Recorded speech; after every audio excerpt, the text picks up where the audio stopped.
We are the home of sports in India. And as you rightly say, we have over 350 days of live sports. Of course, cricket is the bedrock of that entire calendar, but we are very conscious and keen to expand that to other sports as well, including football, tennis, kabaddi, badminton, and practically every other major sporting league.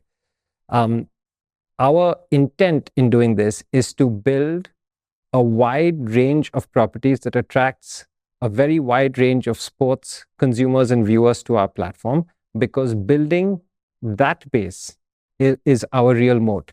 And we've made some very significant strides in that already. So if you look at Premier League, for example, in India, we have over 100 million viewers who watched last year. That's more than the population of the entire UK. If you look at Kabaddi, which is actually the second most viewed sport in India, on the back of the Pro Kabaddi League that we built, 300 million viewers came to the property last year. On Wimbledon, which is a well-established tennis property, we saw 75% growth on digital last year. And that was followed very quickly by the US Open, where overall reach grew by 80%. So the idea is the scale is not exclusive to cricket. It's actually across many different properties, and it is all around the year. It makes a lot of business sense and strategic sense for us to build out this scale. The first is from a consumer standpoint. It makes sure that the consumer sees us as the home of sport. From a commercial partner standpoint, they know that we have the reach, the viewership, etc., and we are the right platform to partner with because it delivers the right outcomes for them. And finally, for rights holders, they also, because of the scale that we are operating at, want to work with us because of the quality of the reach that we will be able to offer their properties. So as we bring this together, we are very keen on building out a 24/7, 365-day sports calendar that speaks to every sports fan in India. India is a very unique market. There are a number of things that make it different from the US and Europe, but maybe I'll talk about the top three. The first is the sheer scale. As I mentioned before, we serve our marquee properties to over 1 billion screens every year. But what's really interesting is not that headline number, but the diversity that exists within it. Within that 1 billion, we have to deliver a great consumer experience to somebody watching the broadcast on a 65-inch connected TV sitting in South Bombay, but also somebody who's on a low-end device sitting in a village, consuming it in a completely different language. And that complexity is a real challenge. The second big difference is language diversity.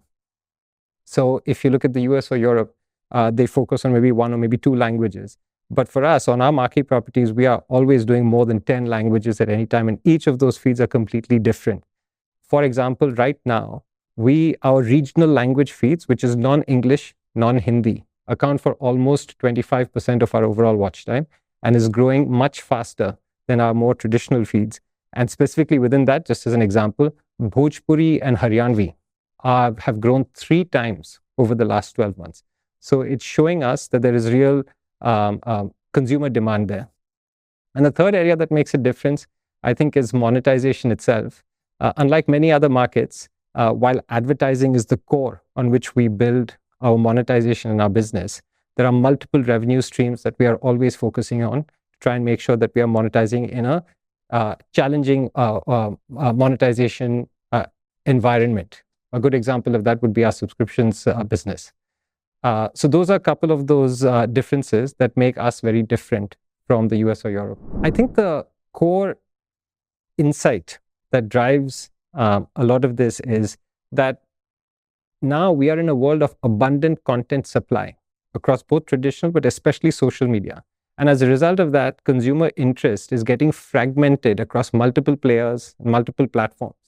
Live sports are one of the few things, especially in India, that can aggregate audiences at this scale.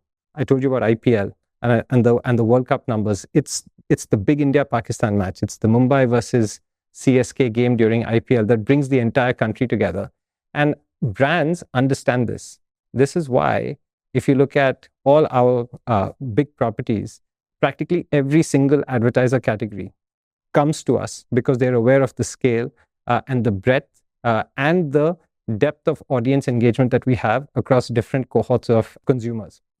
Now, that's just in the advertising business on which we've built, but the scale is also very beneficial from the subscription standpoint, because we now have 350 days of content of live sports on the platform, it helps us not just acquire subscribers, but then retain them through the year. Because if you're a sports fan, there's only one place for you to come, and that's JioStar. And I would say the third thing of our scale is because of the huge platform that we have now built, it also helps us work with partners and commercial entities on new partnerships. And we've done quite a bit with OpenAI, with Google, and with other companies like this in order to provide a completely new consumer experience and also to round out our business model. The headroom is not just on the monetization side, even on the consumer side, on viewership and engagement, there's a lot of upside, I think. In terms of as we look forward, we are trying to build a new consumer experience that really speaks to the needs of each and every individual user. I'll give you one example of a new initiative that we launched with OpenAI earlier this year. The challenge we have is language diversity in the country. And we know that the English and Hindi is relevant only for certain sections of the population. So we integrated OpenAI's ChatGPT into our conversational voice and search discovery. And it went much more than just being a search experience. It also allowed you to engage directly with the content that's being played. So for example, it doesn't just solve the, hey, what do I watch next problem? If there's a match going on, you can also engage with the content on the screen and ask, hey, what did Vaibhav Suryavanshi score in the last game? Or what's his strike rate in the current game? And you can get the answer back from ChatGPT in the stream itself without ever leaving the app. That's one example of where we're building engagement, and it will drive future growth and viewership for us.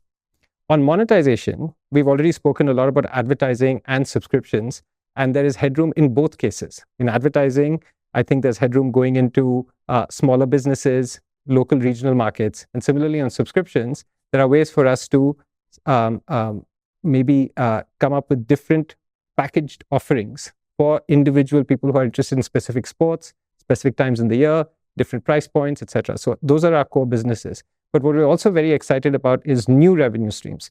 And one example of that is content commerce. This year, during IPL, we launched a partnership with Swiggy, which is one of India's largest food delivery platforms, because we know that there is a clear connection between watching cricket and ordering food. And so now, while you're watching the game, within our app, you can order a meal on Swiggy and track the entire delivery, complete the transaction, everything within the app so that you never have to leave. And that's an example of where food and cricket, there is a deep integration between those two categories, and we're providing that overall experience within the app itself. That's another example of how we're trying to innovate when it comes to monetization. But I think if I take a step back to your question about what's coming next, I think we are trying to build a never before seen consumer experience, never seen anywhere in the world. And I don't think that's a flippant statement, because India, given its scale, its complexity, its diversity, all the monetization challenges, as we build for this reality, we are going to create something that has never been seen anywhere else. And as India grows and we continue to invest, we are very confident that we are rewriting the sports playbook, or what it means to be a sports broadcaster.